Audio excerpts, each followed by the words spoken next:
On the heels of my video about objective versus subjective morality and how Michael Shermer and Sam Harris get it wrong, I wanted to make a video about a controversial topic that I don't think is as complicated as people make it out to be. I'm talking about the abortion debate. The debate usually centers around the question of whether or not a fetus is a person, deserving of rights, etc. Though more generally, it's a question of whether or not this thing inside a woman's body is sufficiently valuable life to warrant legal protection.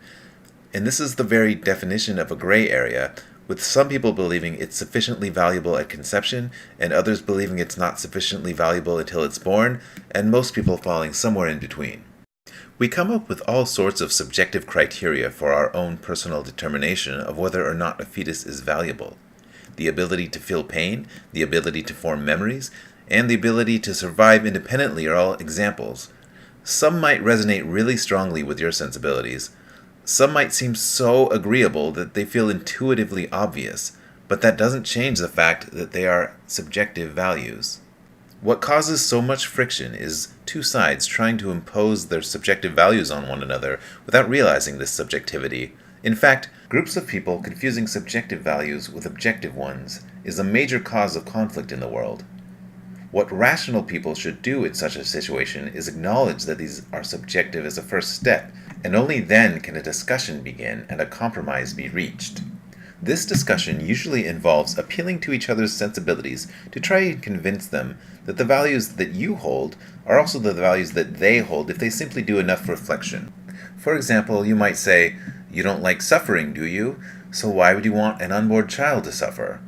Or, "You like animals, don't you? And you don't want them to suffer? Well, don't you realize that by eating meat, you cause animals to suffer?" This might convince some people, but the more of an outlier your subjective value is, the less likely you are to enter it into serious consideration of the group. Of course, regardless of how wacky and out there your subjective value may be, it can't be invalid, with a notable exception. If your value is contingent upon demonstrably false or unsupported beliefs, you can't be expected to have your moral framework entered into consideration for imposition on others. For example, if I believe that human life is sufficiently valuable at conception because it can form memories at this stage, I'm just plain factually wrong, so my value is unfounded. If I believe that a fetus is valuable because it has a soul, and I value entities with souls, then the very basis of my valuing a fetus is unsupported because there's zero evidence for the existence of souls.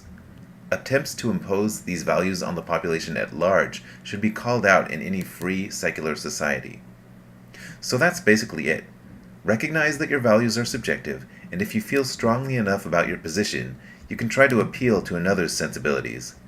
But don't ever make the mistake of trying to impose your subjective values as objective truths of the universe.